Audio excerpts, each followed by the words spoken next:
Malam Mbak Anifa, apa kabar? Selamat malam, Kak Rizal. Apa kabar, Kak? Sehat? Alhamdulillah sehat. Mbak Anifa gimana kabar? Alhamdulillah. Alhamdulillah sehat, Kak. Saya di Bogor, Alhamdulillah. Alhamdulillah sehat. Kalau Kak Rizal sekarang posisi di mana nih, Kak? Lagi di kuliah di US kebetulan. Jadi sekarang pagi, jam jam 7 pagi, setengah 8. Jam 7 pagi, luar biasa banget nih. Jam 7 pagi di sini kita udah jam 7 malam. Kayak gitu, tapi semangatnya luar biasa ya, mau sharing-sharing bareng Insya bunda-bunda di Allah. sini. Oke, siap. Terima kasih banyak ya, Kak Rizal sudah bersedia untuk sharing-sharing bareng bunda-bunda yang ada di sini. Nah, mungkin dalam rangka Hari Gizi Nasional, hari ini, nah kita mau menyediakan nih, apa ya, konsultasi mungkin ya, istilahnya nanti ada materi juga dari Kak Rizal untuk bunda-bunda di sini. Sebetulnya kan banyak juga nih yang bertanya sebetulnya penting nggak sih diet pasca melahirkan dan sebagainya, seperti itu. Tapi sebelum kita masuk ke materi, aku mau memperkenalkan dulu nih Kak Rizal yang memang sudah luar biasa banget. Nama aslinya Muhammad Rizal ya Kak ya? Betul, siap Mbak Anifa. Muhammad Rizal dan luar biasanya Kak Rizal ini selama pendidikannya selalu mencapai predikat kumlot luar biasa. Saya salut Alhamdulillah. sekali. Oke, sekarang lagi pendidikan S2 ya Kak ya di Cornell University ya? Betul, sekarang lagi di Cornell baru semester kedua sih, masuk semester kedua ini Mbak. Semester kedua. Oke. Fokusnya ngambil apa Kak di sana untuk jurusannya? Jadi di sini fokusnya ngambil kan ada empat ya kalau boleh cerita sedikit ya sambil ngobrol kan. Di sini Ya, ada silakan. molecular nutrition, kemudian ada clinical nutrition, community nutrition, sama international nutrition. Jadi saya ambil yang Mm-mm. international nutrition khususnya untuk bidang gizi untuk pembuat kebijakan. Jadi judulnya Human Nutrition for Human Nutrition Evidence for Policy Making. Jadi arahnya ke sana lah nanti Mm-mm. kira-kira. Untuk kebijakan ya nanti ya. Betul. Oke, siap. Kalau misalnya Kak, Kak Rizal sekarang masih aktif di organisasi-organisasi gizi juga, Kak, yang ada di Indonesia? Saat ini aktif sebagai anggota di divisi pengurus di Hmm. divisi kemitraan di Indonesia Sport Hmm. Nutritionist Association. Jadi di situ ada Bu Rita Hmm. juga, ada Pak Andrianto dan teman-teman ahli gizi yang lain juga. Bu Mirza gitu Hmm. kan. Jadi fokusnya lebih ke Iya, ahli iya, gizi siap. olahraga sebenarnya dan kebugaran. Oke, ya siap-siap. Kalau misalnya boleh tahu, Kak Rizal tuh selain gizi olahraga, berarti fokus untuk gizinya di mana aja nih, Kak? Sebenarnya fokusnya selain di olahraga, di kebugaran ya, Hmm. terutama untuk Hmm. penanganan obesitas. Jadi meskipun dulu skripsinya Hmm. terkait dengan olahraga gitu, tapi sampai Hmm. sekarang masih terkait dengan obesitas. Terutama kenapa? Karena Oke. kita rasa edukasi saja itu memang bagus ya, edukasi seperti ini gitu kan ya, Hmm. kita mengedukasi orang biar sadar bahwa obesitas itu nggak bagus gitu kan, nggak sehat, gimana caranya agar mengatasi obesitas. Tapi kalau Hmm. tanpa adanya kebijakan yang mendukung gitu kan, misalkan Betul. contoh kalau di luar itu kan ada kayak misalkan peningkatan pajak gula gitu kan, misalkan terus Hmm. Iya kemudian benar-benar. trotoar kita kan juga mungkin berbeda dengan trotoar di sini ya. Kalau trotoar di sini kan Hmm. luas gitu kan kosong. Kalau di Indonesia Hmm. mungkin sebagian ada yang dipakai untuk PKL. Nah, kebijakan-kebijakan Hmm. seperti itu Iya perlu benar. dikaji sepertinya biar nanti orang itu lebih aktif secara fisik gitu kan dengan adanya trotoar. Kira-kira Iya seperti itu benar. sih, Mbak. Mantap, luar biasa sekali. Visioner sekali Kak Rizal. Berarti langsung main ke kebijakannya ya nanti ya balik ke Indonesia. Insya Allah langsung membantu Kemenkes ya. Insya Allah semoga kan juga nggak tahu sih. Amin. Amin. Siap-siap. Nah, mungkin tadi aku juga sedikit baca nih CV dari Kak Rizal bahwa kalau Kak Rizal juga fokusnya ke manajemen berat badan juga ya, berarti ya. Betul ya, jadi masih ada kaitan dengan Mm-mm. obesitas tadi. Jadi aktivitas selama ini Mm-mm. ya selain apa namanya, dulu selain olahraga juga di atlet gitu kan, juga suka Oke, gitu iya kan, benar. edukasi gitu kan terkait Mm-mm. bagaimana sih menurunkan berat badan karena itu juga nanti arahnya ke penanganan obesitas seperti itu, Mbak Benar. Oke, Hanifah. oke, siap-siap. Oke, terima kasih banyak Kak Rizal. Mungkin ada hal lain yang mau Kak Rizal perkenalkan dulu kepada bunda-bunda di sini, karena kan kita baru pertama kali nih mungkin ya ketemu di sini. Mungkin Eh, Kak Rizal mau menyampaikan sesuatu dulu kepada bunda-bunda di sini sebelum menyampaikan materi. eh, apa ya? Nggak ada Stay sih Mbak, tune. langsung aja. Nanti kita mungkin sambil jalan, Oke, teman-teman tanya gitu kan kita diskusi oke. bareng.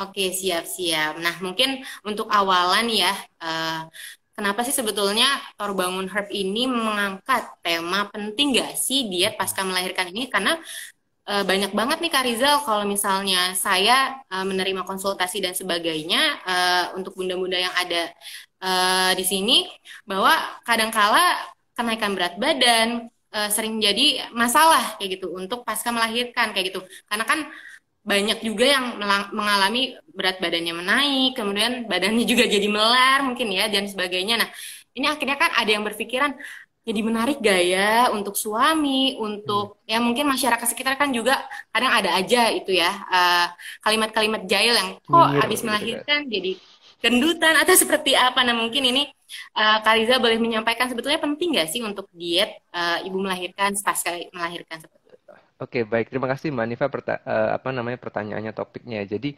sebenarnya Mm-mm, kenaikan berat badan setelah melahirkan atau saat hamil itu memang hal yang mm-mm, normal terjadi gitu kan. Kalau hamil tentu mm-mm, saja pasti ada isinya dong, nggak mungkin kemudian hamil mm-mm. nggak nambah berat badannya. Nah, cuma Iya memang betul. penambahan berat badan ketika hamil tuh nggak apa namanya serta-merta semuanya total adalah berat badan dari si bayi itu, tapi memang Mm-mm. selalu ada penambahan lemak gitu kan. Nah, nanti tergantung Oke. status gizi di awal gitu kan, ketika sebelum hamil Mm-mm, apakah status gizinya normal atau kurang atau mm-mm, kemudian gemuk ataupun obesitas, nanti target kenaikan mm-mm. berat badannya itu berbeda-beda. Nah, kemudian setelah Oke. melahirkan, tentu saja penurunan karena tadi naiknya adalah bukan total 100% dari bayi, otomatis juga nanti ketika bayi sudah lahir, otomatis masih ada sisa-sisa lemak gitu kan di dalam tubuh kita yang masih Mm, masih menyisa gitu kan. Nah, jadi mm. kenaikan berat badan ketika setelah melahirkan itu sebenarnya wajar gitu, tinggal nanti dilihat Wajar ya. seberapa banyak gitu kan.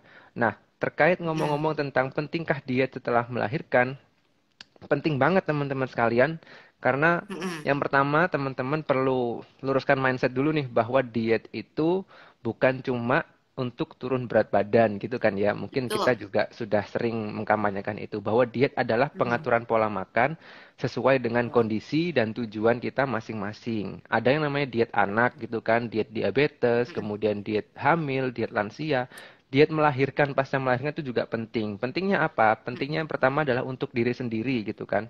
Mm-mm. Untuk diri sendiri kenapa? Karena ketika setelah melahirkan kita butuh yang namanya badan yang sehat gitu kan. Kita juga butuh Betul. yang namanya pemulihan setelah setelah melahirkan gitu kan. Dan yang terakhir juga Mm-mm. otomatis kita ingin bentuk badan kita kembali tentu saja. Nah, faktanya Mm-mm. ini adalah ada salah satu penelitian di India yang mungkin saya Mm-mm. belum bacain di Indonesia, tapi mungkin nanti bisa ditambahin Mbak Hanifah. Tapi di India itu ternyata asupan kalori ibu-ibu setelah melahirkan itu masih setengah dari kebutuhan normalnya. Jadi asupannya itu cuma 1.400, padahal kebutuhannya bisa sampai 2.300 sampai 2.800. Nah, ini menjadikan Mm-mm. penting ya, jadikan catatan karena itu bisa tadi ya proses kembali untuk sehat, proses kembali untuk pemulihan itu pasti juga akan nggak maksimal. Itu yang pertama untuk ibu. Mm-mm. Nah, kemudian kenapa ibu melahirkan juga penting untuk diet ya, selain untuk diri sendiri juga untuk bayinya atau untuk balitanya ini juga penting nih. Karena apa? Mm-mm.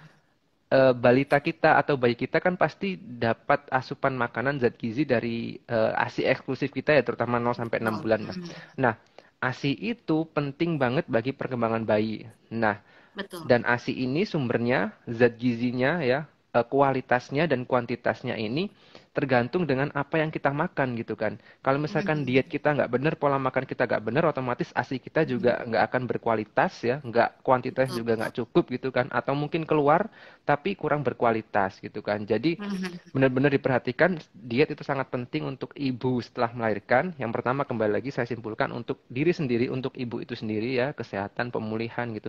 Yang Mm-mm. kedua adalah untuk si balita gitu kan, karena dia mendapatkan asupan Mm-mm. zat gizi yang penting untuk perkembangan eh, balita itu juga dari Betul. asupan si ibu. Kira-kira seperti itu Mbak Hanifah.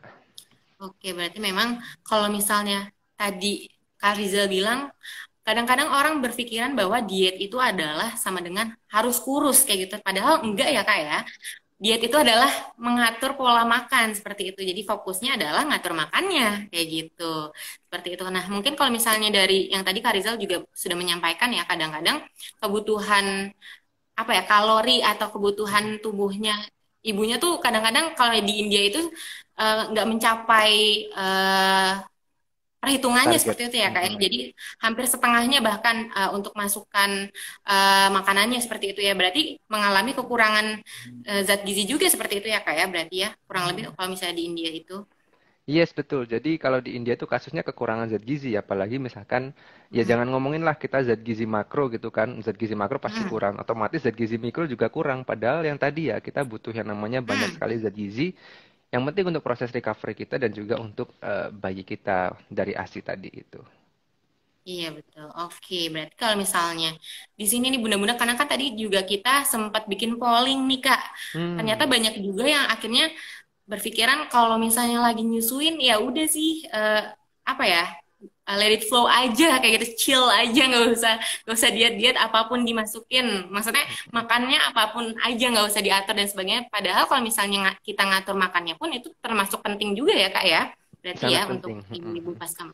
Oke, kalau misalnya kita berbicara tentang zat gizi apa sih sebetulnya yang dibutuhkan oleh ibu-ibu pasca melahirkan, karena kan recovery juga ya, karena habis melahirkan dan sebagainya, sebetulnya apa aja sih yang harus dipenuhi oleh ibu-ibu pasca melahirkan nih Kak untuk zat gizinya?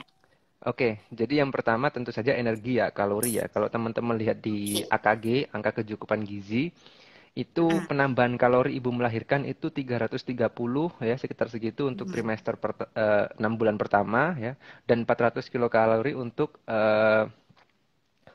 6 bulan kedua gitu kan. Nanti kita jelaskan di belakang mm, kenapa kok apa namanya kalorinya justru meningkat gitu kan. Nanti kita jelaskan di mm, selanjutnya. Nah, kemudian yang mm, kedua adalah protein. Protein ini juga penting teman-teman sekalian karena ASI yang kita berikan kepada bayi kita itu juga mengandung protein kan.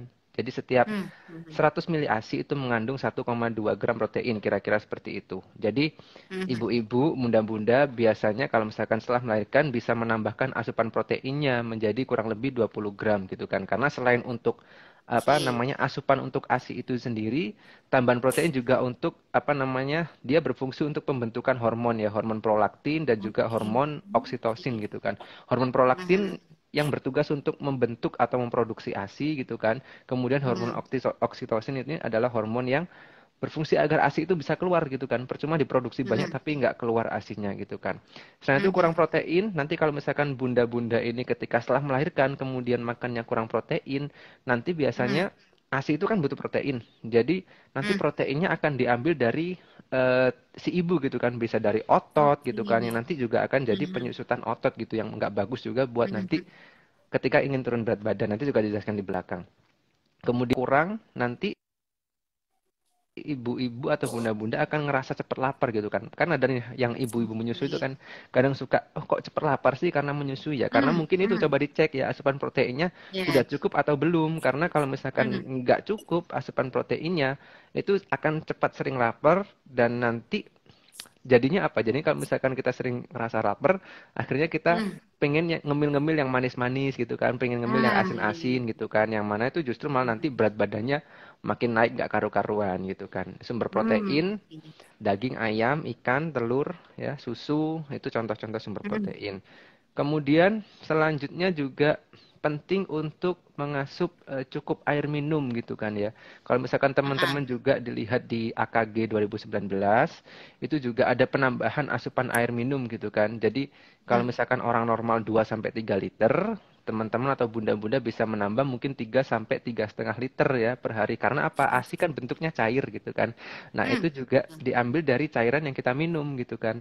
Nah, jadi Mm, air ini bisa didapatkan teman-teman misalkan dari air putih gitu kan, tapi nggak hanya dari air putih, mm, mudah-mudahan juga mm, bisa minum susu gitu kan, kemudian jus biar mm. variatif gitu kan ya, atau kemudian Benar-benar. makan makanan yang kuahnya banyak gitu kan, sayur asem, sayur apa namanya, Mm, sayur sop gitu, sayur bayam dan seterusnya. Dan terakhir tentu mm, saja vitamin dan mineral ya. Vitamin mineral ini mm, banyak sekali yang itu kalau di AKG juga kembali lagi itu banyak sekali penambahan-penambahan yang perlu dilakukan. Misalkan vitamin A, vitamin C, asam folat, biotin ya banyak sekali. Kemudian kalsium, mm, zinc, yodium semuanya itu perlu ditambah. Nah, simpelnya gimana? Kita mm, nggak perlu ngitung-ngitung satu-satu. Yang penting teman-teman kalau mau makan ya itu selama nggak ada kondisi medis tertentu ya maka makannya itu semakin beraneka ragam, semakin bagus gitu kan. Kalau misalkan makan sayur, usahakan sayurnya itu warna-warni gitu kan. Ada warna mm, ungu, mm, contohnya terong, kemudian orange, wortel atau merah, tomat, hijau, putih, semuanya dimakan gitu kan. Kemudian juga mm, buahnya juga variatif gitu kan. Sumber proteinnya mm, juga variatif, nggak monoton. semakin beragam makanan kita ya, semakin lengkap zat gizi yang kita dapatkan. Kira-kira itu Mbak. Jadi kalau misalkan disimpulkan banyak ya Oke. tadi ya, energinya Hmm, nambah gitu kan, proteinnya juga nambah, kalorinya nambah. cairannya nambah ya, sayuran vitamin dan Vitamin mineralnya mineral. nambah. Jadi hampir semuanya nambah. Iya betul. Kalau misalnya makanan beragam, jangan sampai di satu piring itu nasi, kentang, Hmm, singkong.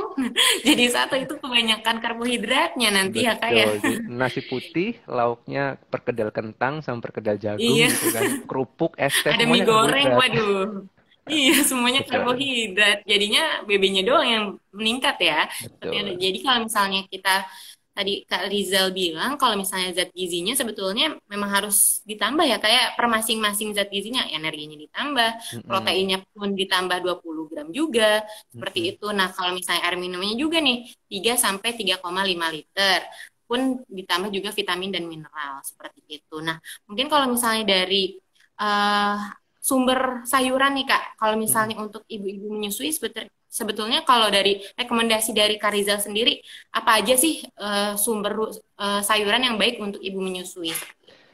Oke, baik. Jadi karena kebutuhan tadi misalkan vitamin A, teman-teman bisa mendapatkan vitamin A Hmm. misalkan dari tomat, wortel, Mm-mm. pepaya, begitu kan. Kemudian kalau vitamin Mm-mm. C, teman-teman bisa mendapatkan dari misalkan brokoli gitu kan. Tapi teman-teman juga Mm-mm. hati-hati. Sebenarnya semua sayuran ini bagus gitu kan. Tapi memang ada Bagus. beberapa sayuran yang mungkin sebaiknya dikurangi atau dihindari ketika ibu melahirkan Oke. gitu kan. Karena contohnya Mm-mm. adalah sayuran-sayuran yang mengandung gas gitu kan. Contohnya Oke. kubis, brokoli ya, sayur kol ya, Oke. kembang kol itu Mm-mm. sebaiknya dikurangin dulu karena apa? Nanti misalkan Oke. dikonsumsi itu bisa membuat perut bunda-bunda ini bergas ya dan juga bisa memberikan efek itu juga kemungkinan ke bayinya gitu kan karena kan bayi menyusui Oke. jadi kadang-kadang bayi itu bisa jadi Mm-mm. kembung atau kena penyakit Oh. kolik gitu ya. Jadi itu Iya, sih iya, Mbak. iya, iya, Sebenarnya iya. semua sayuran boleh tapi mungkin dikurangi yang bergas-gas gitu kan. Kemudian kalau Oke, boleh siap. nambahin Mbak ya, Mbak Hanifah. Mm. Tadi kan yang Boleh. kita rekomendasikan gitu kan, yang kita konsumsi apa Mm. saja. Nah, ada juga Oke. makanan-makanan atau minuman yang perlu dikurangin ketika melahirkan gitu, setelah Oke. melahirkan gitu kan. Mm. Contohnya yang pertama tadi Apa tuh? sayur-sayuran yang bergas. Saya ngomong Mm. kecepatan ya, sorry. Gak apa-apa, Kak. Nanti Oke, aku ulang lagi. rangkum. Oke. Jadi sayuran yang bergas gitu kan. Kemudian yang kedua adalah makanan atau ya makanan pedas atau yang berbumbu tajam gitu kan. Karena Oke. bisa berpotensi untuk menyebabkan gangguan pencernaan, bukan hanya pada si ibu, tapi nanti juga mungkin pada si bayinya. Kemudian yang Hmm. kedua, oh yang ketiga ya, itu adalah Hmm. minuman-minuman yang mengandung kafein gitu kan, misalkan kopi, Oke. teh, Hmm. coklat, soda, itu sebaiknya dikurangi dulu ketika sedang proses menyusui ya. Karena apa? Karena Hmm. kafein itu kadang-kadang bisa membuat bayi kita susah tidur ya. Kalau bayi susah tidur, Hmm. kita juga jadi susah ikutan susah tidur ya, karena kita kan harus Benar, terjaga benar, gitu benar. kan. Padahal Betul, harus betul. istirahat, padahal besok pagi harus Hmm. urus bayi lagi, kadang harus kerja lagi Betul. ya, sehingga nanti bikin kita susah sendiri gitu kan. Dan yang terakhir adalah Hmm. makanan dan minuman yang itu punya potensi membuat bayi kita alergi gitu kan ya, misalkan membuat Oke. bayi ruam atau kemudian mempunyai Hmm. masalah pencernaan gitu kan. Biasanya makanan-makanan ini contohnya susu sapi, kacang, gandum, ikan telur Oke. ya, ikan-ikanan, telur gitu kan. Tapi nggak harus semua dihindarin gitu kan. Jadi Hmm. ada Hmm. yang beberapa bayi itu alergi terhadap makanan tertentu. Jadi ibu-ibu Oke. perlu apa namanya memperhatikan kira-kira kalau Benar, misalkan ada benar. alergi nih ya, ternyata diingat-ingat Hmm. sebelumnya makan apa kok bisa alergi, kok bisa Benar. muncul ruam, kok bisa diare. Nah, itu yang perlu dikurangi. Kira-kira seperti itu, Oke, Mbak Hanifah. siap, siap, siap. Nah, yang aku tangkap nih dari yang tadi Ya. Kak Rizal sampaikan bahwa apa yang Bunda makan itu sangat berpengaruh ya pada bayi kita seperti itu. Kayak tadi Kak Rizal bilang jauhi juga sayuran yang bergas seperti kubis dan brokoli karena bisa menimbulkan kolik untuk anak. Nah, ini yang harus sering di-highlight karena kan banyak bayi-bayi yang mengalami kolik tapi nggak tahu nih penyebabnya apa. Nah, bisa jadi penyebabnya adalah makanan Ya, yang betul. Bunda konsumsi seperti itu. Berarti kalau misalnya tadi balik lagi, penting nggak sih diet untuk Bunda? Nah, berarti sangat penting gitu ya. Berarti ya kayak kalau misalnya kita harus simpulkan Betul. sangat penting karena Sepakat. yaitu apa yang Bunda konsumsi sangat berpengaruh untuk si baby seperti itu. Oke, kalau misalnya aku boleh simpulkan ya kayak berarti yang harus dihindari adalah sayuran yang bergas, makanan berbumbu tajam, yang pedes-pedes itu sebaiknya dikurangi. Kemudian minuman berkafein seperti teh, kemudian juga kopi. Nah, itu harus dikurangi. Kemudian makanan dan minuman yang berpotensi untuk menimbulkan alergi seperti itu. Nah, mungkin kalau misalnya yang makanan dan minuman yang berpotensi alergi, kadang-kadang kan kalau misalnya nggak dimakan dulu, kita juga nggak tahu reaksinya seperti itu ya, Kak ya. Jadi Betul. kalau misalnya Kak Rizal bilang, berarti poinnya adalah kita harus sering-sering nih ngelihat reaksi si baby saat kita mengonsumsi sesuatu seperti itu. Karena ada nih temen aku nih Kak, dia tuh lagi nyusuin, kemudian ternyata babynya itu alergi udang seperti itu. Nah, Hmm. dia habis makan udang, kemudian dia recall lagi kan, inget-inget lagi kira-kira makan apa nih. Karena babynya jadi ruam seperti itu setelah dia makan udang. Nah, akhirnya setelah dia nyadar nih, oh kayaknya baby aku nih alergi udang dan sebagainya, akhirnya dia ngurangin dan ternyata benar. Setelah dia ngurangin untuk konsumsi udangnya, akhirnya eh, ruam di anaknya juga hilang seperti itu. Oke, oke, siap. Terima kasih nih untuk yang tadi zat gizinya dan juga terkait penting nggak sih diet untuk ibu pasca melahirkan. Nah, kemudian untuk poin selanjutnya nih Kak, sebetulnya tips menurunkan berat badan setelah melahirkan ada nggak sih selain kita ngatur diet atau ngatur makannya seperti itu? Silakan Kak. Oke, jadi kita kembali lagi ya ke yang awal tadi kita bilang kalori, bahwa Mm. sebenarnya ibu melahirkan itu nggak perlulah diet-diet secara ekstrim dulu gitu kan. Karena kita Oke, kan butuh menyusui tadi, butuh recovery ya oke. gitu kan. Mm. Karena apa? Yang pertama kita kan menyusui gitu kan. Kalau misalkan Mm. teman-teman perhatikan, kalau misalkan teman-teman ini sekedar tahu ya, sebenarnya kan Mm. kalori ASI itu per 100 mili itu sekitar 70 kilokalori gitu kan. Dan Mm. ibu, seorang ibu itu membutuhkan atau membakar 85 kalori ya, 85 kilokalori setiap memproduksi ASI sebanyak 100 mili gitu kan. Jadi di 6 bulan pertama biasanya produksi Mm. ASI itu sekitar 750 mili ya per hari gitu Mm. kan, dan 6 bulan kedua bener bisa sampai 500 bisa sampai 600 mili per hari. Yang mana ketika 6 Mm. bulan pertama berarti tanpa harus melakukan diet, tanpa harus mengurangi makan secara Mm. drastis, tanpa harus diet ekstrim itu Mm. ibu-ibu melahirkan itu sudah mendapatkan bonus tambahan membakar kalori Mm. sekitar 640 kalori per hari secara otomatis dari produksi ASI tersebut gitu kan. Dan kemudian 6 Mm. bulan kedua sekitar 500 kilokalori dari produksi ASI. Itu termasuk banyak loh, karena Banyak rekomendasi banget. untuk turun Mm. berat badan itu kan ada yang bilang Mm. dikurangi 500 kalori per hari, ada yang Mm. dikurangi 10 sampai 30% per hari. Yang mana itu cukup Mm. gitu kan, cukup ideal untuk Mm. membantu menurunkan berat badan gitu kan. Kalau terlalu banyak pengurangan kalorinya juga nggak bagus, karena tadi Mm. proses Mm. recovery-nya jadi lambat gitu kan, hasilnya Lambat, nggak betul. berkualitas dan seterusnya gitu kan. Jadi itu ya pertama, otomatis teman-teman yang misalkan lagi menyusui gitu kan setelah melahirkan, kalau misalkan makannya bener gitu kan, nggak suka Mm. ngemil-ngemil, ya bolehlah ngemil, nanti kita bahas juga, boleh ngemil, tapi yang mayoritas 80% itu makannya bener, sayurnya ada, proteinnya ada, sebenarnya nggak perlu khawatir, Mm. aduh diet gimana ya, bentuk badan gimana, nggak perlu khawatir dulu ya, fokus pada ASI dulu. Kemudian yang kedua Mm. ya, tips turun berat badan, karena tadi masalahnya adalah kadang-kadang ibu hamil, ibu melahirkan itu nafsu makannya kan kadang suka meningkat gitu kan ya, apalagi Betul. menyusui, kemudian Mm. siklus tidur nggak lancar itu juga bisa meningkatkan Mm. nafsu makan gitu kan. Maka yang kedua, Mm. pastikan sekali lagi bahwa konsumsi protein itu cukup gitu kan ya. Karena misalkan kalau Oke. nggak cukup konsumsi proteinnya akan cepat rasa lapar ya. Kalau rasa lapar itu sering muncul, kita jadi kalap untuk makan, terutama makanan yang Mm. manis-manis dan asin-asin gitu kan. Dan juga apa namanya, kalau misalkan proteinnya nggak cukup, massa otot kita yang turun gitu kan untuk mengcover dari Mm. ASI tadi. Kalau massa otot Mm. turun, kita untuk turun berat badan, karena otot ini penting dalam proses penurunan berat badan. Itu yang kedua, protein.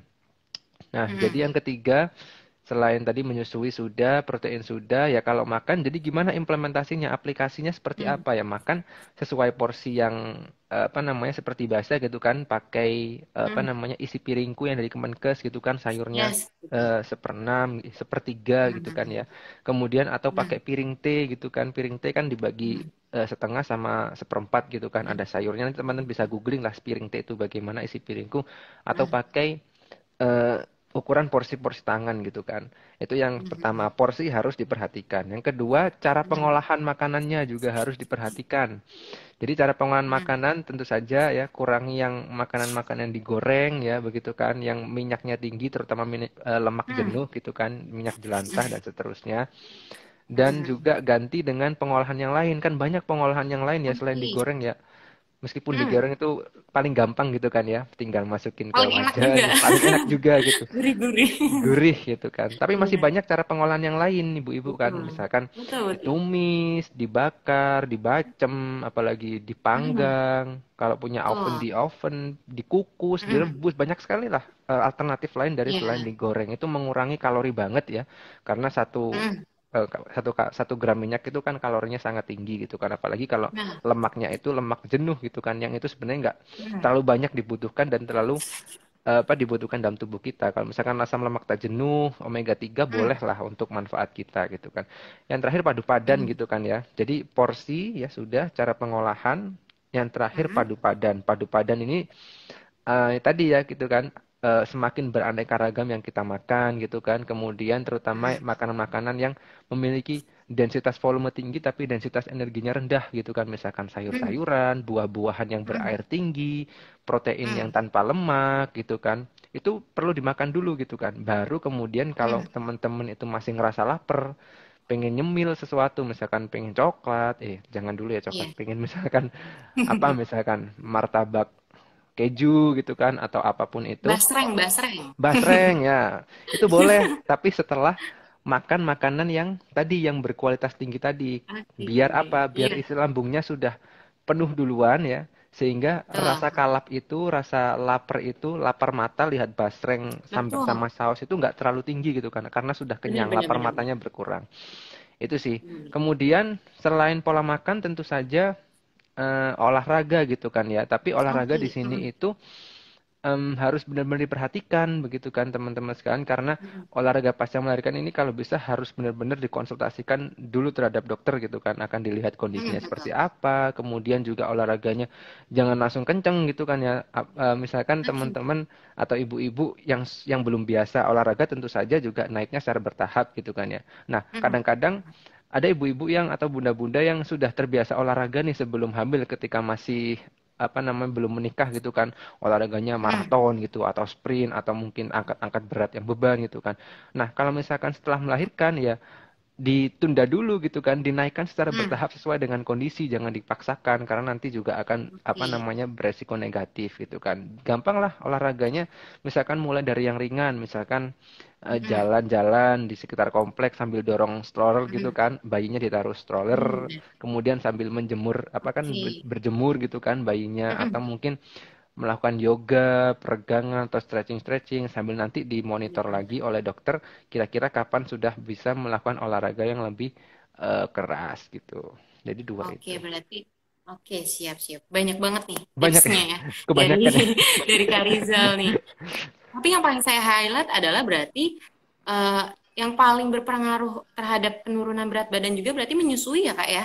Berarti tadi Kak Yes, Rizal Aji bilang kalau misalnya setiap produksi 100 mili itu lemak atau apa ya, kalori. kalori yang terbakar itu membutuhkan 85 kilokalori seperti itu. Nah, ini Mm-mm. luar biasa banget ya. Berarti kalau misalnya banyak ibu-ibu yang menyusui malah turun berat badannya, ya salah satunya karena menyusui ini berarti ya Kak ya. Iya, sepakat, Oke, sepakat. betul. Betul, betul. Nah, mungkin kalau tadi Kak Riza udah menyampaikan nih terkait olahraga nggak usah yang berat-berat, nggak usah langsung aerobik gitu ya Kak ya. Ya, Jalan jalan nanti ikut sore, maraton jalan gitu. pagi.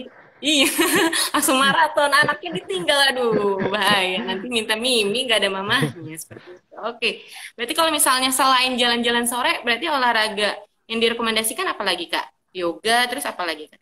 Sebaiknya. Em, Nanti dikonsultasikan ke dokter ya, tapi Oke, seenggaknya olahraga yang memiliki intensitas yang ringan terlebih dahulu, ringan sampai ke oke, sedang siap. lah. Misalkan tadi ya jalan-jalan, yoga, Hmm. stretching-stretching, atau mungkin bisa renang itu juga bisa menjadi salah satu alternatif ya. Tapi nanti sekali lagi Hmm. teman-teman konsultasikan. Tapi yang jelas tadi ya poin utamanya adalah intensitas yang rendah ke sedang dulu begitu kan, agar apa Oke, tubuh juga adaptasi gitu kan. oke Dan benar. juga penting juga apa namanya, olahraga ini selain untuk turun berat badan juga sebenarnya olahraga dengan porsi yang tepat ini bisa membantu mempercepat proses recovery kita setelah melahirkan. Juga Oke, penting. siap. Berarti nggak penurunan berat badan tuh nggak dilihat dari beratnya olahraga ya, Kak? Berarti ya. Kalau misalnya konsisten, itu juga Hmm, akan menurunkan berat badannya lebih mantep lagi gitu ya, Kak? Berarti ya. betul, sepakat, sepakat. Oke, siap, siap, siap. Nah, paling yang ingin saya tambahkan juga nih, Boleh, boleh. kepada bunda-bunda semuanya. Tadi sebetulnya mau mengulang aja sih dari yang Kak Riza sudah sampaikan. Kalau misalnya nih, banyak juga yang konsultasi kalau misalnya habis menyusui dan sebagainya, tahu-tahu sering rasa lapar dan sebagainya, ini sebetulnya wajar, tapi kalau misalnya bunda harus lihat adalah indikator bunda cepat lapar ini juga harus dilihat susunan dari bunda ya, susunan makanan yang bunda makan seperti itu ya kayak Hmm, berarti kalau misalnya harus seimbang dan sebagainya yang seperti Kak Rizal tadi sampaikan bahwa energinya harus seimbang, proteinnya harus seimbang, air minumnya juga ditambah, vitamin dan mineralnya juga harus ditambah juga seperti itu ya Kak berarti ya. Oke, kalau misalnya untuk proteinnya sebetulnya yang terbaik itu dari mana sih Kak? Karena kan banyak juga yang ngoyo kalau misalnya protein kayaknya baiknya dari ikan dan sebagainya. Sebetulnya kalau misalnya kalau yang murah kan kadang-kadang telur ya Kak ya. Nah ini hmm. mungkin Kak Rizal bagaimana pendapatnya untuk protein, sumber protein yang direkomendasikan seperti itu. Oke, jadi sumber protein direkomendasikan semua protein sebenarnya boleh begitu kan. Ada plus minus Mm-mm. masing-masing gitu kan. Kalau misalkan Oke. protein hewani memang kualitasnya lebih tinggi, asam aminonya lebih lengkap gitu kan. Terutama ikan Mm. laut mengandung omega 3 itu yang bagus untuk perkembangan otak dan saraf juga. Bukan untuk kita saja, bukan untuk si ibu saja, tapi juga untuk Mm-mm. si bayinya begitu kan. Kemudian Mm.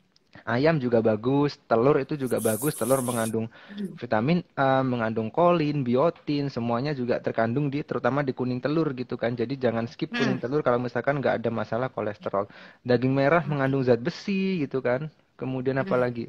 Susu mengandung kalsium, jadi semuanya bagus. Nah, kemudian sumber protein nabati ini juga nggak kalah bagusnya begitu kan. Kadang-kadang ada Mm. orang yang bilang bahwa protein nabati ini asam aminonya kurang lengkap begitu kan. Mm. Tapi dia punya sisi kelebihan ya. Kurang lengkap ini bisa disiasati dengan apa namanya dikombinasikan gitu kan. Jadi Mm. misalkan makan nasi dengan tempe gitu kan. Jadi dari serealia Mm. dikombinasikan dengan kedelai gitu kan atau kacang-kacangan atau mungkin dari Mm. roti roti gandum dikasih Mm. selai kacang gitu kan atau bubur kacang hijau Mm. dan ditambah dengan ketan hitam itu asam aminonya sudah lengkap gitu kan. Dia punya Mm. kelebihan protein nabati ini selain itu juga kelebihannya adalah lebih murah, lebih ekonomis, dan yang Mm. ketiga Benar. juga mengandung zat-zat aktif yang tidak terkandung di dalam protein hewani. Misalkan apa Oke. namanya kalau di kedelai itu apa namanya Mbak? Pokoknya antioksidan itu dan juga Mm. serat Mm. gitu kan, serat antioksidan itu dan juga zat-zat aktif fitosterol dan seterusnya itu yang tidak terkandung di dalam protein hewani. Jadi dua-duanya ini bisa dikonsumsi kok dalam sehari-harian gitu kan. Oke, dikombinasikan aja berarti ya Kak, Bener, dikombinasikan. sepakat. Oke, nah mungkin tadi kalau misalnya saya tertarik untuk pembicaraan terkait vitamin dan mineral seperti itu ya Oke. Kak ya. Kalau misalnya dari Kak Rizal tadi sudah menyampaikan juga bahwa salah satu minuman yang harus dihindari adalah minuman yang berkafein seperti itu. Berarti kan salah satu contohnya adalah teh seperti itu ya Kak ya. Nah, Mm-mm. mungkin kalau misalnya dari tumbuhan nih atau sayur-sayuran yang salah satunya rekomendasi nih untuk ibu-ibu menyusui adalah Torbangun nih Kak, seperti itu. Mm-mm. Nah, Mm-mm. kalau Torbangun sendiri kan memang adalah hasil penelitian dari Mm-mm. dosen IPB, dosen gizi IPB. Kalau Sepakat. misalnya Kak Rizal kenal Prof. Rizal Damanik? Kenal, kenal. Kebetulan di Nah, FB kita iya. berteman dan beliau namanya kan Hmm, Torbangun RD ya di iya, betul. Facebook. Saya kira Iya, itu nama memang beliau awalnya gitu kan. Ternyata itu nama tumbuhan iya. yang beliau promosikan. Iya, betul. Sebenarnya kalau misalnya di Batak sendiri memang lebih terkenalnya bangun-bangun, daun bangun-bangun. Tapi kalau misalnya Prof. RD itu bikin apa ya rebranding lah, Tor Oke. Bangun sekarang disebutnya dan sebagainya. Nah, ini memang beliau meneliti sampai 20 tahun untuk Hmm. tanaman Tor Bangun sendiri dan memang luar biasanya ini memang sangat baik untuk ibu menyusui seperti itu karena memang ada salah satu zat namanya galaktogok Hmm. yang lumayan cukup membantu nih untuk produksi ASI dan sebagainya seperti itu. Memenuhi kebutuhan gizi juga untuk ibu-ibu menyusui seperti itu. Seperti itu sih Kak untuk terbangun Yes, sendiri seperti iya. Karena memang ada beberapa tanaman, tumbuhan yang memang apa secara penelitian itu memang membantu memperlancar ya produksi ASI dan juga mm, memperlancar pengeluaran ASI gitu kan. Dan juga mungkin salah yes satunya betul. adalah daun terbangun itu selain ada beberapa daun Mm, yang lain kira-kira seperti itu. Itu sangat betul, membantu sih. betul. Oke, iya benar. Benar sekali saya setuju sekali. Nah, mungkin oke, selanjutnya kita mau bahas tentang pola hidup sehat. Sebetulnya kurang lebih sama kayak yang tadi ya, Kak ya, tips Mm-mm. menurunkan berat badan. Tapi mungkin ada nggak sih tambahan nih dari Kak Rizal terkait pola hidup sehat? Apa aja nih selain yang tadi kita konsumsi makanan yang baik, kemudian jangan Mm-mm. lupa juga olahraganya dan sebagainya. Nah, mungkin Kak Rizal ada tambahan nggak untuk pola hidup sehat yang harus dimiliki oleh ibu-ibu yang sedang menyusui nih? Kira-kira apa aja nih, Kak? Oke, baik. Jadi yang pertama saya mau bilang saya nggak pernah hamil ya dan nggak akan pernah bisa Ya. hamil gitu kan. Jadi Hmm. sebenarnya kalau misalkan pola hidup sehat ini mungkin menurut saya pribadi kurang relate gitu kalau memberikan tips-tips karena saya nggak merasakan sendiri gitu kan. Tapi secara umum, Hmm. secara teori yang teman-teman bisa terapkan nanti juga bisa sharing mungkin dengan apa namanya teman-teman ibu-ibu yang lain, terutama yang juga ahli gizi yang sudah mempunyai pengalaman Hmm. melahirkan dan seterusnya nanti bisa sharing tambahan, tapi secara teori pola hidup sehat yang bagaimana yang perlu diterapkan adalah pola hidup sehat secara keseluruhan gitu kan. Yang pertama tadi pola makan Hmm. harus tepat gitu kan, yang bergizi, yang seimbang, yang Hmm. beragam dan yang aman gitu kan. Yang kemudian yang kedua adalah aktivitas fisik harus tetap jalan gitu kan. Hmm. Sebaiknya konsultasi ke dokter gitu kan. Ada beberapa yang bilang Oke. bahwa olahraga itu baru bisa dilakukan mungkin 40 hari setelah melahirkan atau setelah masa nifas itu selesai gitu kan.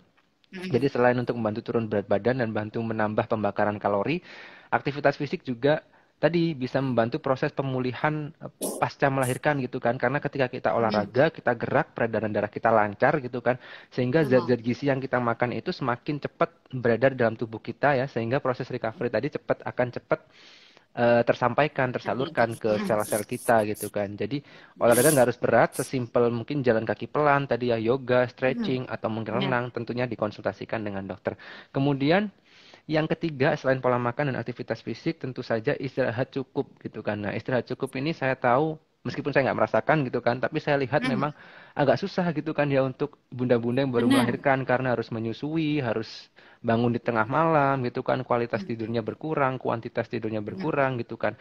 Nah, cukup tidur ini sangat penting juga karena dia juga bisa membantu proses pemulihan. Karena proses pemulihan tubuh kita itu sebenarnya justru terjadi ketika kita tidur gitu kan. Ya, kalau kita tidurnya Hmm. cukup, proses recovery juga cukup gitu kan. Nah, Hmm. kalau untuk mengatasi ini tentu saja menurut saya meskipun saya juga belum mengalami ya, dukungan pasangan itu Hmm. sangat-sangat penting gitu kan ya, terutama untuk Betul. suami gitu kan harus dipahamkan, disupport bahwa ya kita bikinnya bareng kok berarti kita harus merawat bareng gitu kan ya.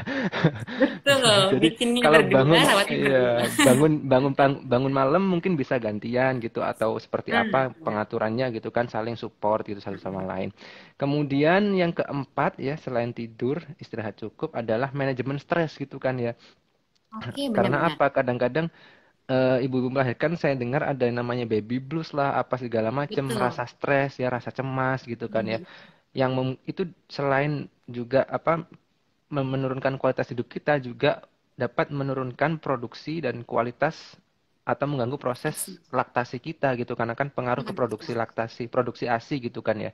Karena Yes, apa ketika benar. kita stres, hormon prolaktin kita, hormon oksitosin kita nggak keluar sehingga produksinya ASI terhambat, pengeluarannya juga terhambat. Hmm. Jadi buat ibu-ibu juga ya, selain tadi istirahat cukup juga harus merasa perasaan tenang, rileks gitu kan ya. Hmm. Dan ini nggak bisa dilakukan sendiri sekali lagi teman-teman sekalian.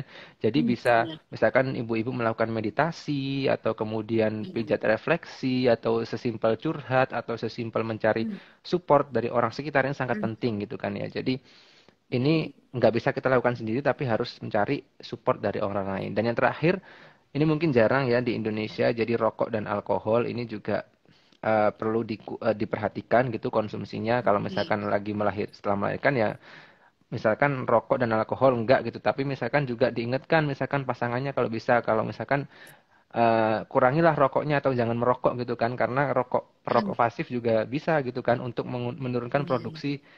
produksi ASI gitu kan. Jadi intinya semua yang eh, kita bahas di sini tadi adalah ujung-ujungnya adalah selain untuk diri ibu itu sendiri juga untuk produksi ASI gitu kan, karena ASI tadi sangat Benar. penting untuk si bayi Hmm. itu ya. Jadi ujung-ujungnya adalah ke ASI tadi itu, Mbak. Oke, benar, benar banget. Jadi tujuan dari diet ibu pasca melahirkan adalah eh, menghasilkan kualitas ASI yang lebih baik lagi berarti ya Kak ya, salah satu tujuannya seperti itu.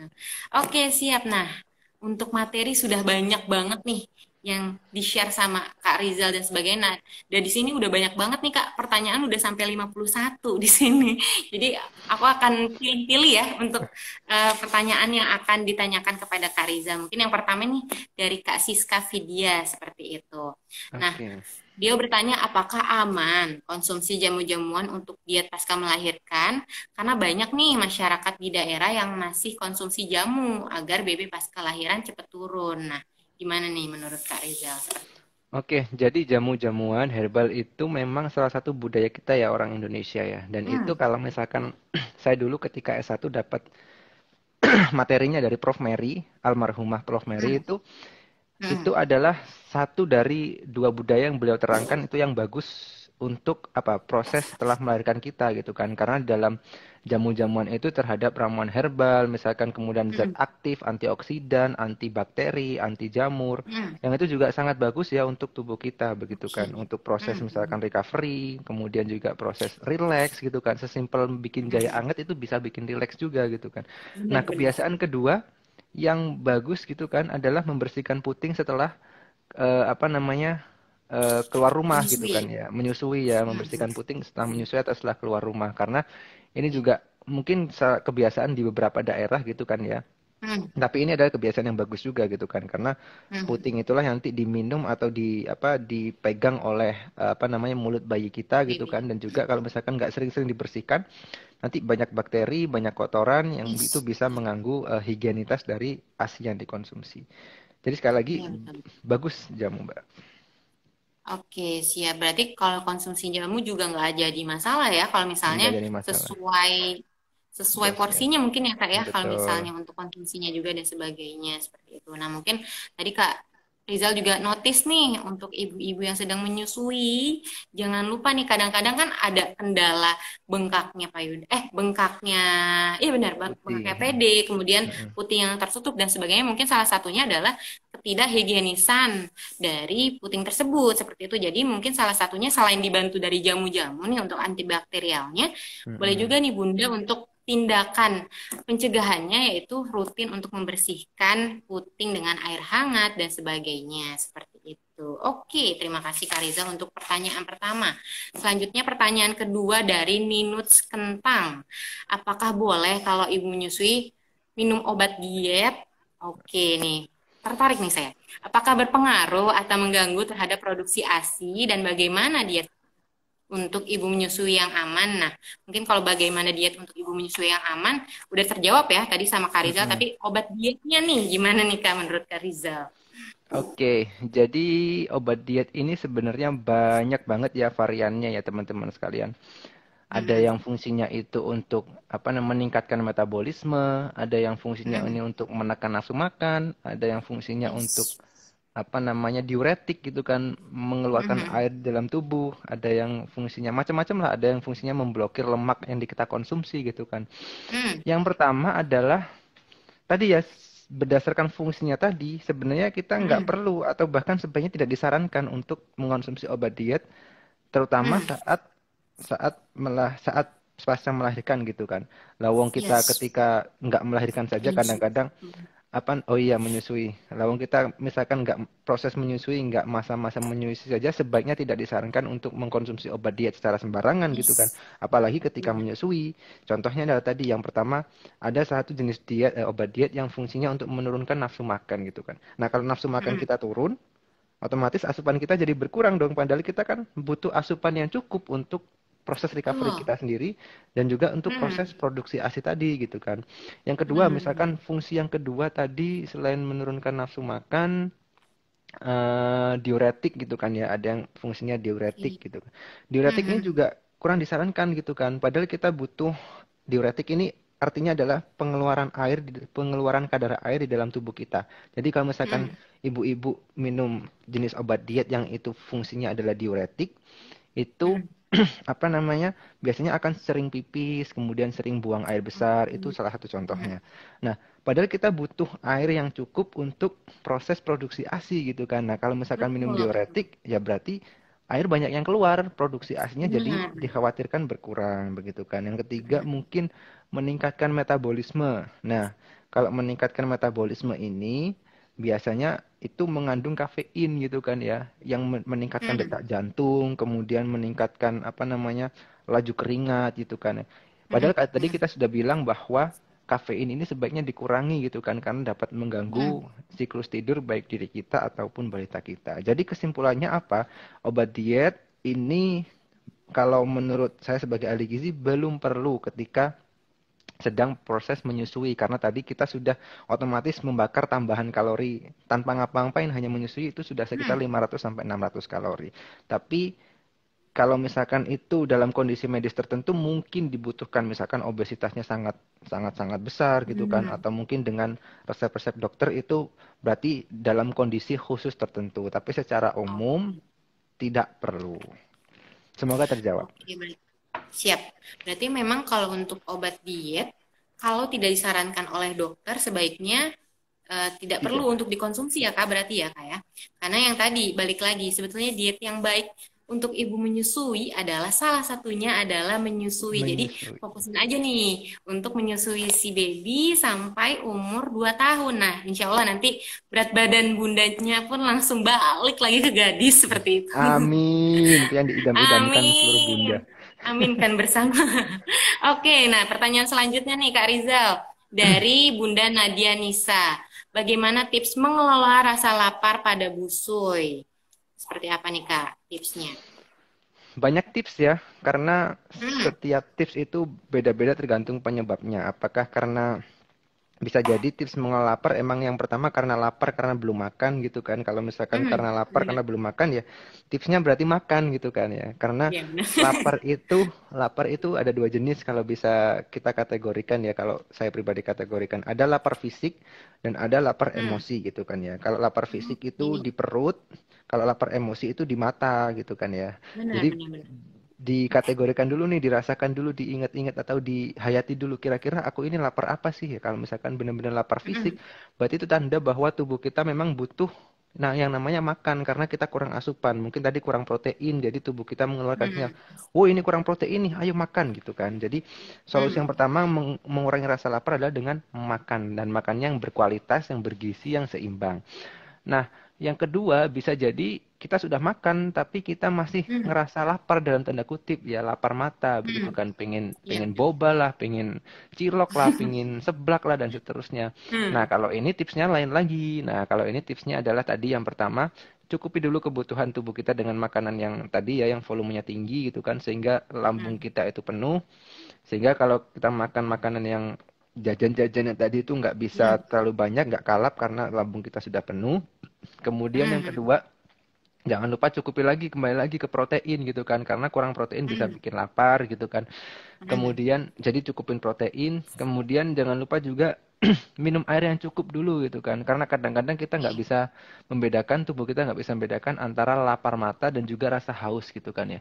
Jadi sebelum Hmm, memutuskan untuk makan ya, kita setelah makan lapar fisiknya teratasi tapi masih lapar emosi, sebelum kita memutuskan untuk hmm, makan sesuatu, coba minum dulu gitu kan 1 gelas 2 gelas hmm, kemudian berhenti dulu nafas 5 menit gitu kan kalau masih lapar barulah nggak apa-apa gitu kan makan hmm. sedikit dengan mindful eating dan yang terakhir adalah jauhkan akses-akses makanan-makanan yang ber, tadi yang berciki-ciki yang bergaram tinggi Iya, berlemak iya. tinggi itu dari Jajanan jangkauan gitu ya Kak kita ya. jajanan dari Hmm, jangkauan kita jadi usahakan di rumah kita di kulkas kita itu terisi dengan buah-buahan kemudian juga hmm, misalkan susu atau misalkan hmm, yang penting yang makanan-makanan utuh lah.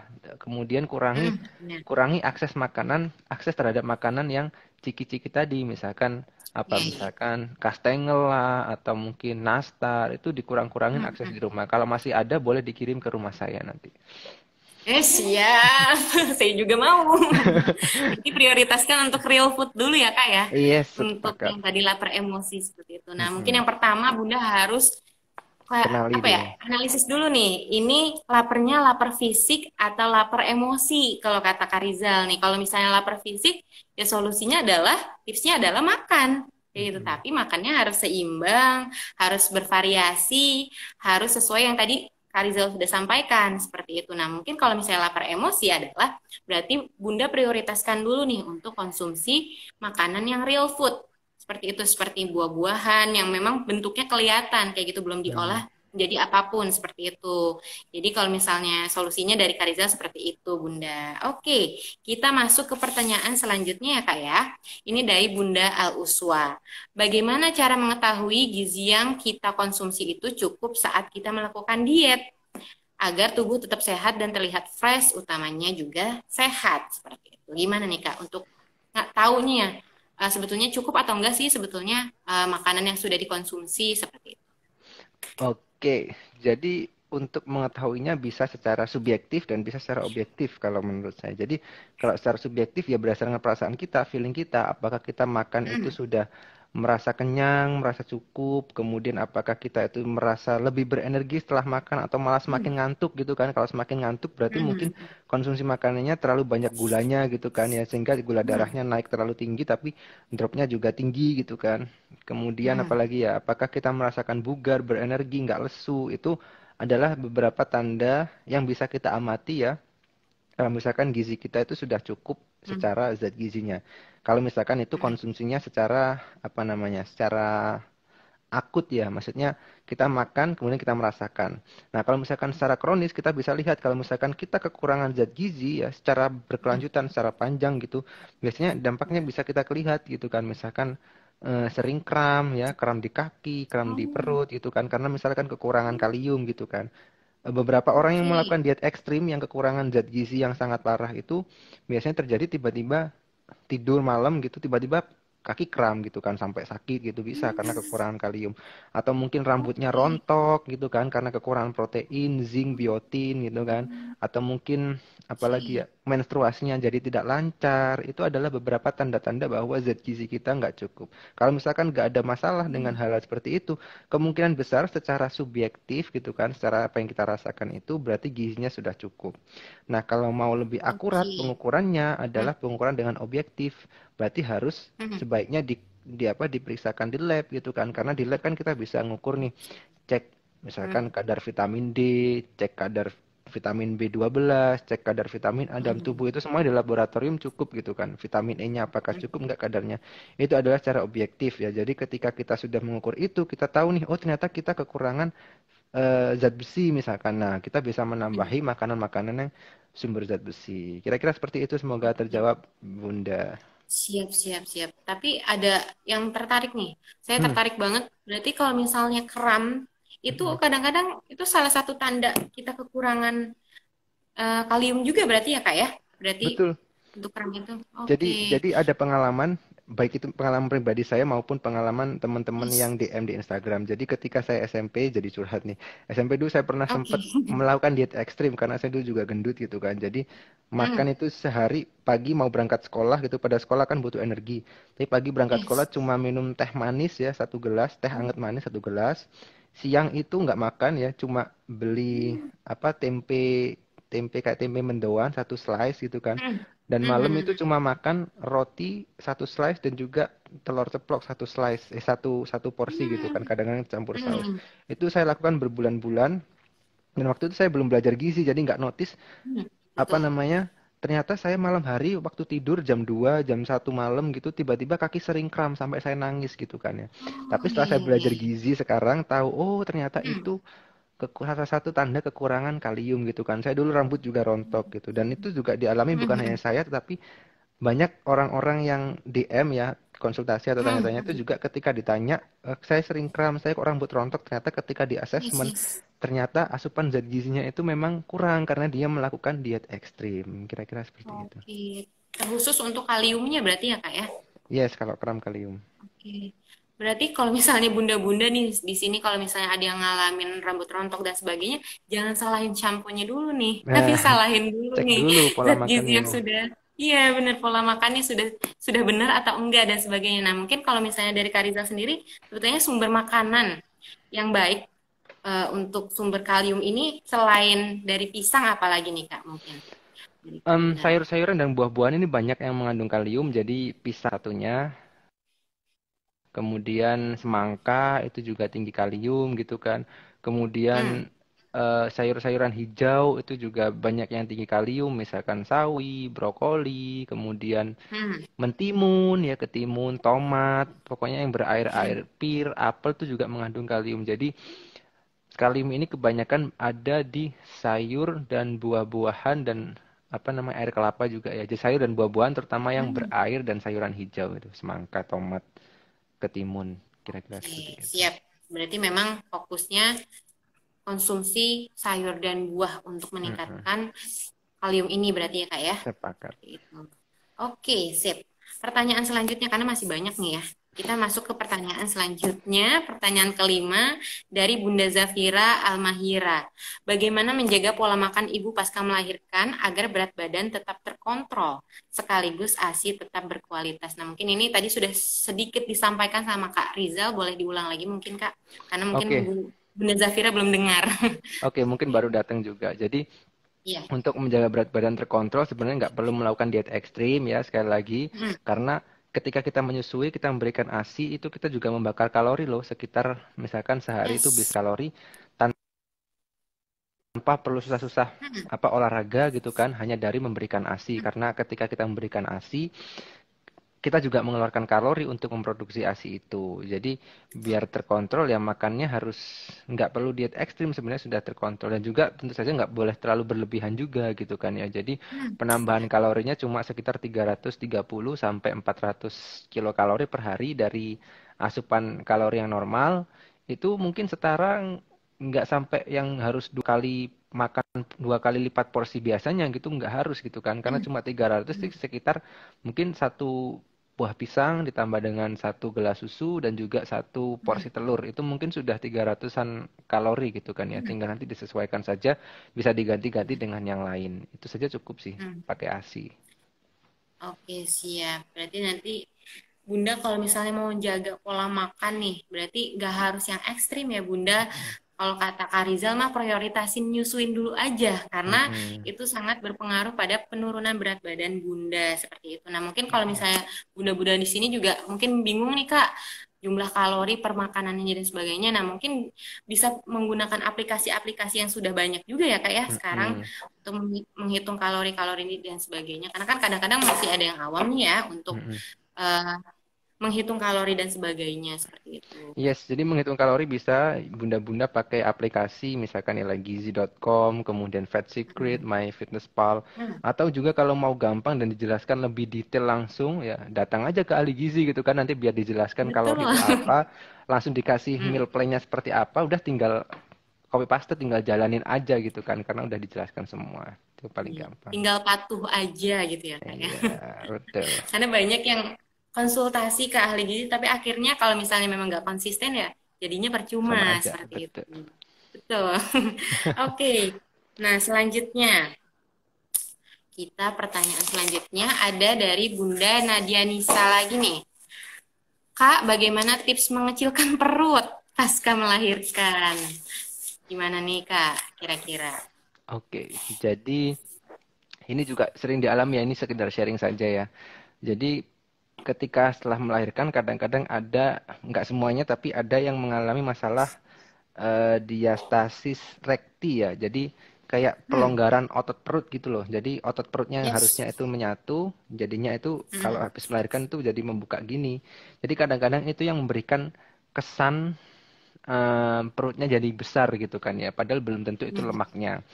Tapi sekali lagi oke. kalau pertama yang mengecilkan perut, tipsnya kalau misalkan perutnya itu memang besar dari apa namanya, karena kadar lemaknya tadi ya yang disampaikan di awal bahwa ketika kita ketika ibu hamil itu hamil mengandung bayi gitu kan, janin gitu kan. Yang naik berat badannya itu bukan murni 100% janinnya, tapi ada penambahan lemak juga gitu kan untuk di payudaranya, untuk persiapan menyusui dan seterusnya di punggung gitu kan. Nah, kalau misalkan kenaikannya dari lemak ya, sebenarnya menurunkan apa namanya mengecilkan perut ini ya cukup tadi ya dengan menurunkan berat badan ya dengan mengatur pola makan dan juga olahraga cukup.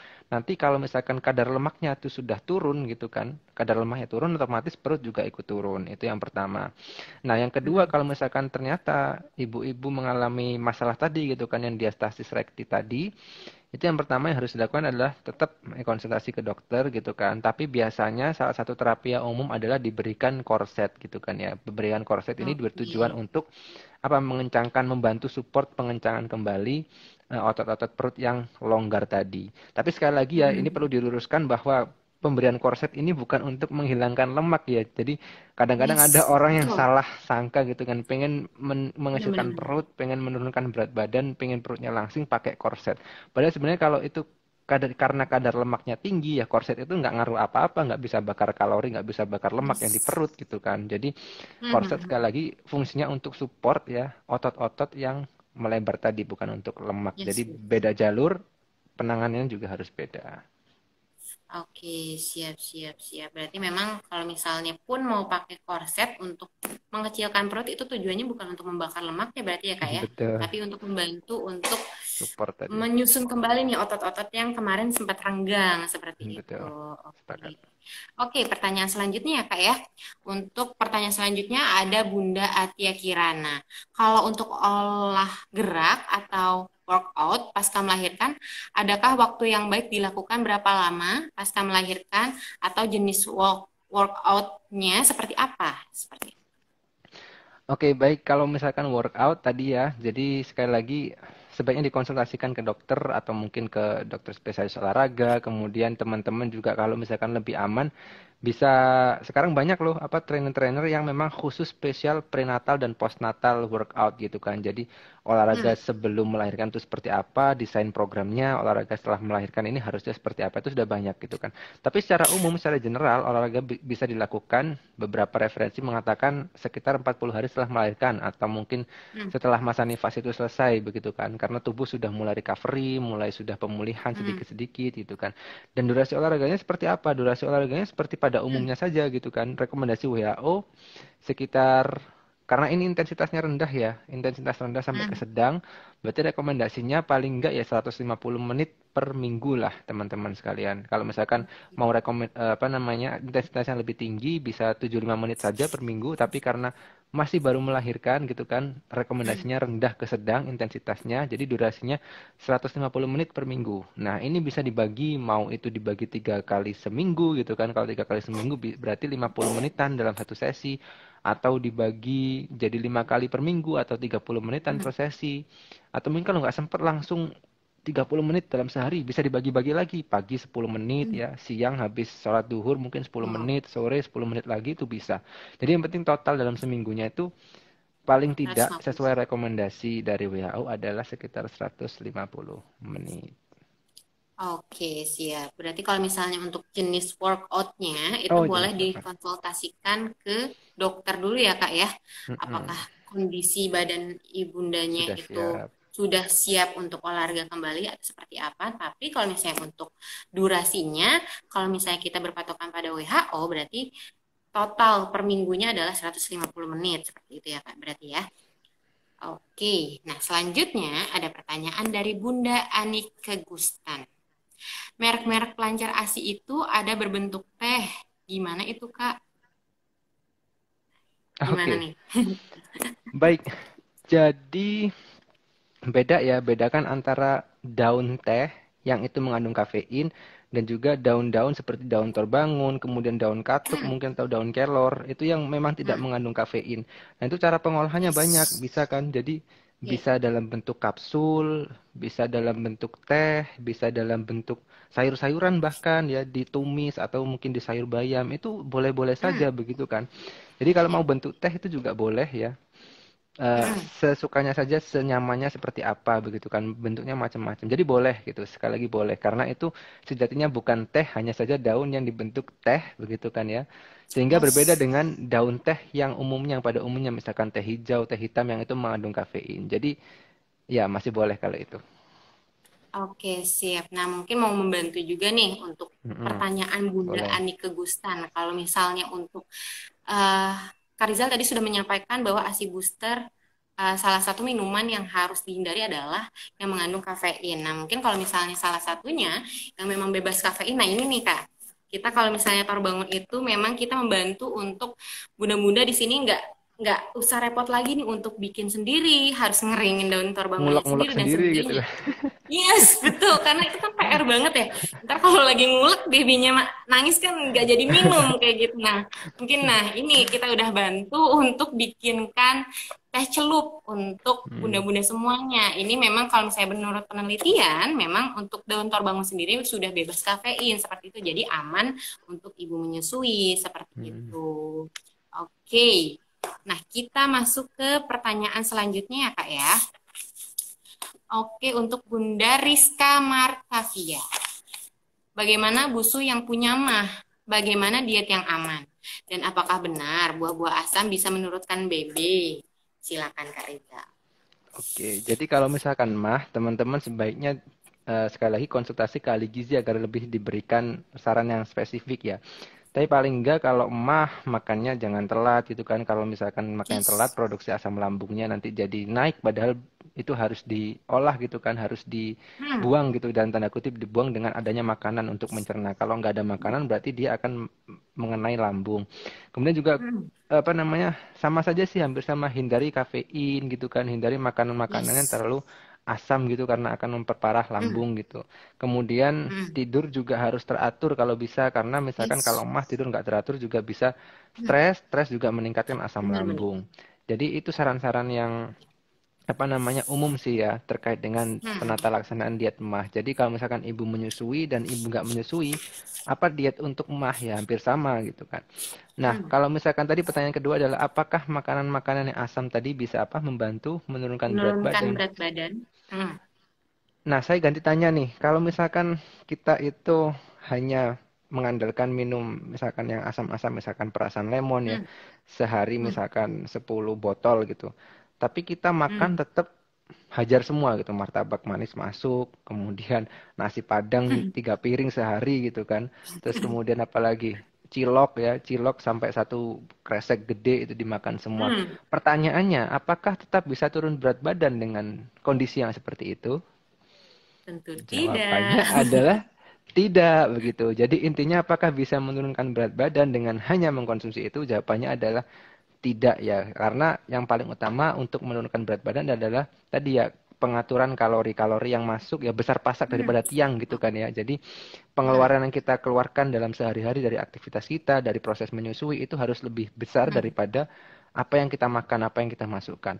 Nah, tapi ada memang beberapa penelitian yang mengatakan bahwa makanan-makanan asam, terutama misalkan lemon, jeruk nipis itu ada beberapa penelitian yang menyatakan bahwa dia bisa membantu menekan nafsu makan gitu kan. Jadi mengontrol nafsu makan nggak kalap, itu ada beberapa penelitiannya. Jadi mungkin bisa Hmm. membantu dalam hal itu, tapi sekali lagi adalah dengan pengaturan pola makan yang paling utama. Dan sekali lagi disarankan teman untuk khususnya untuk teman-teman yang penderita MAH tidak mengonsumsi Hmm.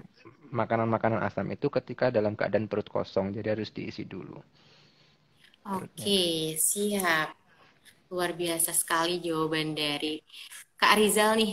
Udah menjawab berbagai pertanyaan dari ibu-ibu atau bunda-bunda di sini yang penasaran sebetulnya yang mereka sudah laksanakan sebetulnya baik atau enggak untuk diri mereka pun untuk si baby seperti itu. Berarti kalau misalnya saya izin menyimpulkan untuk materi hari ini berarti memang poinnya adalah diet itu nggak salah berarti ya Kak ya. Diet itu Mm-mm. baik tapi dengan metode yang benar juga seperti itu. Oke, nah mungkin untuk terakhir nih dari Kak Rizal ada yang ingin disampaikan mungkin untuk bunda-bunda hebat di sini dalam mengarungi perjuangan menyusuinya, mungkin boleh silakan Kak Rizal. Oke, jadi ini jadi agak curhat ya. Saya kan laki-laki gitu ya, nggak pernah Yes. menyusui, nggak pernah melahirkan, nggak pernah Hmm. mengandung. Tapi saya tuh suka terharu kalau misalkan lihat ibu-ibu yang melahirkan, menyusui gitu kan, suka agak termehek-mehek gitu kan. Apalagi ada di sini, sekolah di sini ada apa namanya beberapa yang itu single mom dan juga bawa anaknya di sini untuk belajar bareng gitu. Saya Hmm. suka lihat tuh kayak ih kuat banget gitu ya bisa seperti itu ya. Nah, hubungannya apa ya? Hubungannya adalah ya untuk mensupport aktivitas Yes. ibu-ibu yang apa namanya sangat-sangat luar biasa itu yang mulai dari Hmm. hamil gitu kan, kemudian Yes. melahirkan, menyusui itu kan luar biasa yang tadi saya bilang saya sampai termehek-mehek terharu Betul. dengan perjuangannya. Itu Hmm. harus disupport dengan pola hidup yang sehat gitu kan ya. Agar apa? Agar kita tetap sehat Hmm. seumur hidup gitu kan ya. Ketika kita menyusui itu sehat, kemudian merawat anak itu juga sehat, melahirkan sehat, hamil juga sehat, menyusui sehat. Pokoknya semuanya sehat ya. Itu harus disupport dengan salah satunya pola makan yang bagus gitu kan ya. Jadi pola Yes. makan yang bagus tadi sudah dijelaskan semuanya di atas ya. Nanti kalau teman-teman misalkan ketinggalan bisa play ulang gitu kan ya. Hmm. Itu sih pesennya yang paling penting ya, jaga pola makan untuk mensupport aktivitas atau perjuangan ibu-ibu. Kemudian yang kedua, tentu saja apa namanya lebih detail lagi, tentunya Hmm. kalori harus cukup ya, kemudian proteinnya Hmm. harus cukup, asinya jika ingin Yes. berkualitas juga harus cukup minum air gitu kan, 3 sampai tiga setengah Yes. liter gitu kan, banyak makanan Hmm. berkuah, minum jus dan Hmm. seterusnya, buah-buahan yang berair. Kemudian Hmm. yang ketiga, kalau misalkan bagi ibu-ibu yang masih bekerja setelah melahirkan, itu sebaiknya Hmm. memang tetap disarankan untuk memberikan apa namanya ASI ya atau menyusui kepada Yes. balitanya. Kalau bisa sih ASI Hmm. eksklusif diusahakan ya sampai 6 bulan dan juga seterusnya sampai 2 tahun itu ditambah tetap ada ASI gitu kan. Caranya bagaimana? Hmm. Caranya ibu-ibu bisa macam-macam lah, bisa ibu-ibu lebih tahu lah bagaimana kondisinya, apakah Hmm. itu harus ketika sebelum berangkat kerja atau pulang kerja, kemudian pumping Yes. ASI, ditaruh kulkas, tuh saya rasa Yes. Hmm. ibu-ibu sudah lebih paham daripada saya. Yang penting intinya saya ingin menyampaikan ASI itu sangat penting dan juga jangan sampai kemudian apa namanya dengan alasan mungkin bekerja itu dapat menghambat kita memberikan ASI kepada apa namanya bayi kita. Dan yang terakhir apabila ada keluhan ya misalkan lagi sakit atau lagi Hmm. apa stres mental dan seterusnya itu segera periksakan diri, segera konsultasikan, segera sharing dengan orang yang lain support system kita biar kita merasa nggak berjuang sendiri gitu kan. Itu yang paling penting juga sih untuk apa namanya saya ingin menyampaikan Ibu. seperti itu untuk semua ibu-ibu. Oke, siap. Luar biasa sekali nih dari Kak Rizal, pesan dan kesannya. Walaupun Kak Rizal tidak menyusui, tidak merasakan menyusui, tapi sebagai orang yang melihat saja luar biasa ya, melihat Betul. perjuangan ibu menyusui yang memang nggak mudah gitu ya. Kalau misalnya sebagai penonton saja sudah Mm-mm. terlihat letih gitu Termehek-mehek. ya. Kalau Iya. misalnya ya termehek-mehek, kalau misalnya yang mengalaminya apalagi seperti Iya, itu. Nah, betul. mungkin di sini eh, dari Terbangun Heart juga ya kita concern lah untuk membantu perjuangan dan mendukung ibu untuk memberikan ASI yang terbaik untuk babynya. Nah, makanya nih kita hadirkan produk-produk yang tidak bikin bunda pusing, tapi memudahkan bunda juga untuk dikonsumsi supaya untuk membantu produksi ASINya juga supaya lancar seperti itu. Nah, mungkin dari Kak Rizal, saya izin memperkenalkan produk Terbangun sedikit, boleh ya Kak ya? Boleh. Oke, nah mungkin kalau misalnya di sini tadi Kak Rizal bilang jangan merepotkan bunda-bunda juga saat untuk konsumsinya. Nah, di sini kalau misalnya Torbangun, siapkan juga untuk suplemen Torbangunnya. Ini namanya ASI Up seperti itu. Kalau misalnya tadi ingin teh tanpa kafein, kita juga sediakan namanya Torti. Nah, kalau misalnya bunda-bunda nih yang takut alergi minum susu sapi si babynya, nah boleh minumnya susu almond juga. Susu almond yang kita sudah ekstrak dengan ekstrak daun torbangun seperti itu. Seperti itu sih kurang lebih Kak Rizalnya. Bentuk support Torbangun Herb untuk ibu-ibu menyusui yang ada di Indonesia seperti itu. Yes, Oke, betul. terima kasih banyak ya Kak Rizal untuk sharing-sharing ilmu hari ini. Luar biasa banget dari A sampai Z kita kupas tuntas terkait penting nggak sih diet untuk ibu pasca melahirkan. Nah, semoga apa yang sudah kita sharing hari ini bisa bermanfaat untuk bunda-bunda yang ada di rumah. Kalau Amin. misalnya mau bertanya lebih lanjut, mungkin boleh DM Kak Rizal juga mungkin ya. Boleh, saya juga Dan DM, biasanya sering buka ya. sesi Q&A juga. Nah, Kak Rizal aktif banget di Twitter juga aktif banget ya Kak ya. Iya. Saya Atau boleh sering juga lihat tanya nih Kak Rizal. tanya terbangun Hmm. Herb juga boleh kan? Betul. Oke, kalau misalnya Bunda nggak mau nih, misalnya malu nih sama Kariza, boleh juga Betul. konsultasikan juga lewat DM Terbangun Herb seperti itu, karena kita siap sedia untuk membantu Bunda untuk menangani permasalahan apa sih yang harus kita bantu selama menyusui, seperti itu. Oke, terima kasih banyak ya Karizal sudah hadir pada malam hari ini untuk sharing-sharing bersama kita, bersama Ayah dan Bunda. Semoga Karizal juga sehat selalu, sukses selalu, dan Amin. semoga Amin. S2-nya cepet selesai ya, Kak ya. Amin, amin ya Allah, amin. Kira-kira Terima target kasih kapan atas nih, Kak, doanya. selesai? Tahun ini? Insya Allah tahun depan karena baru semester 2, Insya Allah tahun depan, pertengahan tahun depan. Mohon doanya. Siap. Kita doakan semoga Kak Rizal juga studinya lancar, bisa menjadi Amin. ahli gizi yang memang dibutuhkan oleh Indonesia seperti itu. Amin, amin, Amin. amin. Terima kasih Oke, terima banyak. kasih banyak Kak Rizal untuk hari ini. Saya Hanifah Muslimah, pamit undur diri mewakili Tor Bangun Herb. Apabila ada salah kata dan perbuatan, mohon dimaafkan. Wassalamualaikum warahmatullahi wabarakatuh. Terima kasih banyak Waalaikumsalam. Kak. Terima Terima kasih kasih banyak banyak teman-teman Bunda-Bunda. semuanya.